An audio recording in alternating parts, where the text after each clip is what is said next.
That's Paul, appreciate it.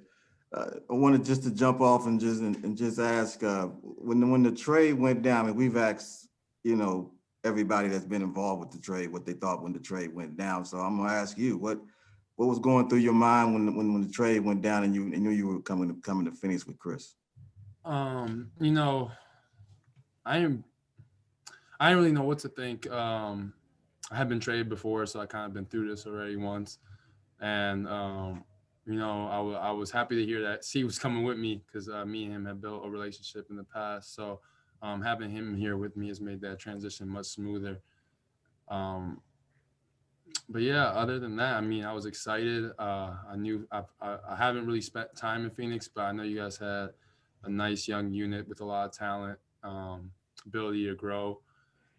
Also, the city sounds like a nice place to be, so I wasn't complaining too much. Next up, we have Kellen Olson with Arizona Sports, followed by Brendan Clean.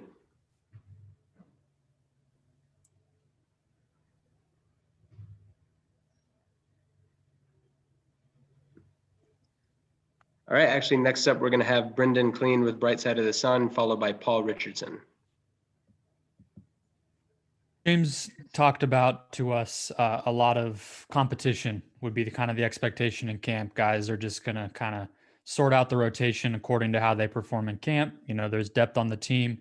Has that been the kind of the expectation that's been set for the players? And I guess, do you have an idea of what your role is going to be on this team, or are you kind of going to go through that process as it comes? Yeah, as of right now, I really don't know. Just trying to play, and I think we're all trying to play. You know, it's a new group of guys for the most part. So I think we're all trying to play and just figure out how we can help each other and how we can fit together well. All right, next is Paul Richardson with the Sports Cave, followed by Kellen Olson. Can I ask you the same question that I asked Chris? Obviously, you've competed against everyone, but is there anybody that you've played with or been practicing with that's kind of surprising you on stuff that they do that maybe you didn't know they could do or did do that stands out to you? You know, I'm pretty familiar with the guys that have been here. You know, obviously we've been playing. I've been in the league for 4 years now, so I've been playing a bunch. Playing against these guys for a while now. Sorry, it's been a late practice, and you know, I'm surprised by just like the entire team and how at least the guys that were here and the new guys coming in, how cohesive they are, and on and off the court, you know, and they just welcoming us with open arms, and that's been the biggest surprise for me and how tight knit this group is.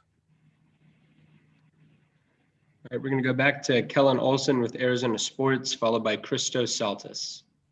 Hey, Abdel, welcome to Phoenix. Gonna have to get your thoughts on Mo Salah sometime during the season and just how the team's looking for you this year.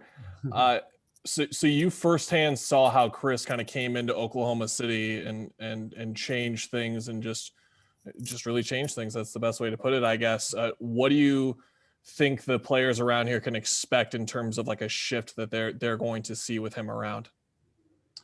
I think they can expect a true leader, a coach on the floor. You know, no matter how good your coach is, if you have a player that could just coach you while you're on the court with him, you know, in the moment, it's a great feeling to have. You know, if you're not understanding something or you made a mistake, you know, his leadership ability is just amazing. Some of the best I've ever seen, and that's what he brought to Oklahoma City, along with obviously his talent in the pick and roll and all that other cool stuff. But I think number one thing is his leadership ability.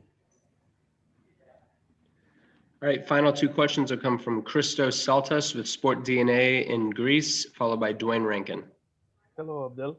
I would like to ask you, what are your first impressions so far about the team and the collaboration with Devin Booker, and also, how close do you feel you are to a playoff spot as a team?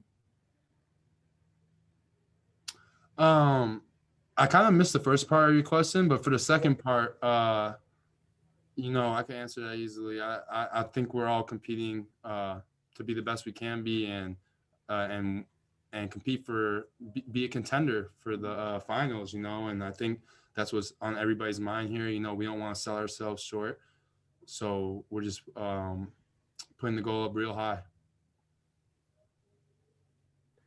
All right, final question is going to come from Dwayne Rankin with the Arizona Republic. Yes. When you look at, a trade like this, there's always that deal when you're looking at the players in it and you go, okay, well, that's the other guy, like they got Chris, but that's the other guy. When you're like hearing, I don't know if you're hearing that, but that's kind of how it is when it's a big trade like this. Does that bother you? You take that personal. You're like, look, I'm gonna show that I can play, or does that even register with you at all? I mean, not really, to be honest. At this point in my career, it's kind of just, I'm competing to be the best basketball player I can be, and that's really how I approach it every day. So not really worried about what other people are saying.